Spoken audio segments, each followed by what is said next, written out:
The first level to success in life, listen to me, the very first level is you seeing it. Like it's clear to you. You know exactly what you want. You know exactly when you want it. You know exactly what it tastes like. You know what it looks like. You know what it smells like.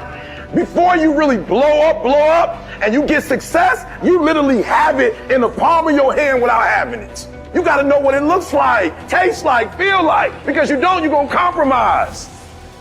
And your problem is you're not intentional and deliberate. You wake up on Monday and you might be strong, but by Wednesday, are you hearing what I'm telling you? You're not intentional and deliberate. You are hoping that the best is gonna happen to you, and the best never happens to you. You gotta be intentional and deliberate, whether you're making money or not making money. You gotta decide that you're gonna do something, and you gotta do it every Monday, every Tuesday, every Wednesday, every Thursday. The problem with some of you in this room, you're not intentional and deliberate. You're a good person that just hopes the good stuff is gonna happen to you. It has everything to do with what time you wake up. It has everything to do with how you eat. It has everything to do with how you work out, how you prepare. It has every single thing to do with how you think. And when you want it as bad as you want to breathe says, I'm willing to make any sacrifice. I'm willing to go through any pain. I'm willing to go through any suffering. I'm willing to go through whatever it takes. So when I get in there and it's me and him one-on-one, that I guarantee you at the end of it, I won't be the one that surrenders. In order to have unbelievable choice and options in your life, in your pursuit of your dream, you must eliminate them. You must shrink your focus down to one thing, one business, one focus at one time, and master it and get great at it for an extended period of time. The irony of life is that the more you shrink your options in pursuit of your dream, the more it'll open them up in your life later. What are the things that are stealing your focus? Who are the people that are stealing your focus? And begin to eliminate these distractions. Get laser focused and obsessed on what you want. Be starving and hungry to get it. Be desperate to get it. The combination of desperation and hunger with laser focus over an extended period of time is the formula to be great at something. And you've got to be so relentless, regardless of what comes down the pipe, that you're always looking for a way to get over, always looking for a way that you can break through, always looking for a way that you can win, always looking for a way that you can strike a telling blow. But you got to understand, you can always get a little bit better. You can always excel a little bit more. You can always push it a little further. You can always climb a little bit higher. You can always better your best. You can always go beyond anything that you have ever done. And so all you're looking for are new breakthroughs through practice and practice. You'll get better and better. And when you know what you want, you will do anything it takes to get it.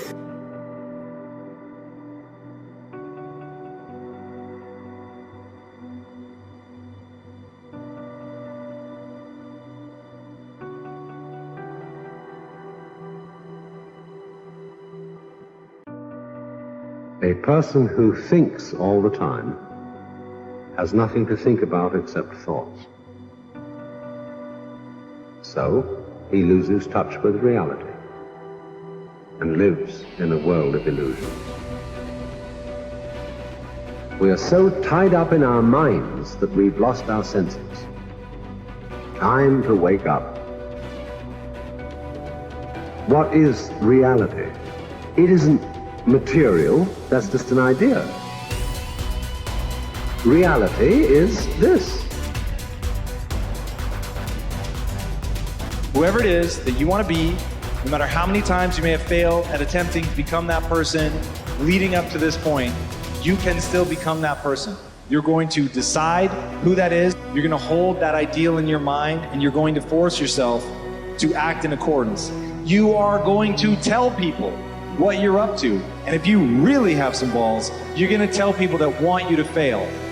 Because that, believe it or not, that's who's going to come to your rescue in your darkest hours of wanting to give up. It's going to be remembering that out there is someone who's laughing at you, who wants you to fail, that's talking behind your back about how you're never going to achieve it, and then imagine how rad it will be when you actually do achieve it. And so I've been intrigued with, can you be committed to the process of what you do without being emotionally attached to the result of what you do? Because a lot of people can be committed to the process of what they do if the results don't change. But the moment the result or the outcome changes of what they're chasing, they shut it down or they quit simply because the result changed. So can we be committed to the process of what we do, but not emotionally to the result of what we do, understanding every day I get up and give everything I got to everything I'm a part of simply because this is who I am. Like the only thing I need every day of my life is 86,400 seconds. That's it. Like I don't need some reward. Like I don't need, the only thing I need is breath in my body, and I'm flat out going to get it. One of the things you have to understand about life is everything changes and everything ends. And that kind of sounds heavy on the front end, but it's a truth. If everything changes and everything ends, number one, it should make you appreciate what you have right now. And then my view is what's next is always better. If I make it so, it's my job to make it so. I think passion is the genesis of genius. If you've got enough passion, you're going to find answers nobody else does. But most people run out of fuel, meaning they get tired, they get exhausted, they get burnt out, they get, the law of familiarity. They're around something so much they take it a little bit for granted. What I see as the one common denominator of people that are successful over a lifetime is the sustained hunger. Hunger is the number one factor.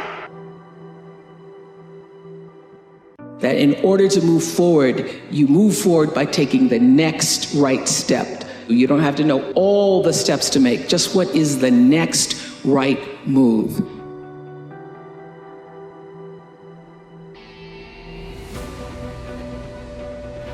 I want to recommend that you take just 1 hour a day, 5 days a week, and devote this hour to exercising your mind. Pick 1 hour a day on which you can fairly regularly count. And during this hour every day, take a completely blank sheet of paper. At the top of the page, write your present primary goal, clearly, simply. Then, since our future depends upon the way in which we handle our work, write down as many ideas as you can for improving that which you now do. Try to think of 20 possible ways in which the activity that fills your day can be improved. You won't always get 20, but even one idea is good. Now remember 2 important points with regard to this. 1, this is not particularly easy, and 2, most of your ideas won't be any good. Now when I say it's not easy, I mean it's like starting any new habit. At first you'll find your mind a little reluctant to be hauled up and out of the old familiar rut.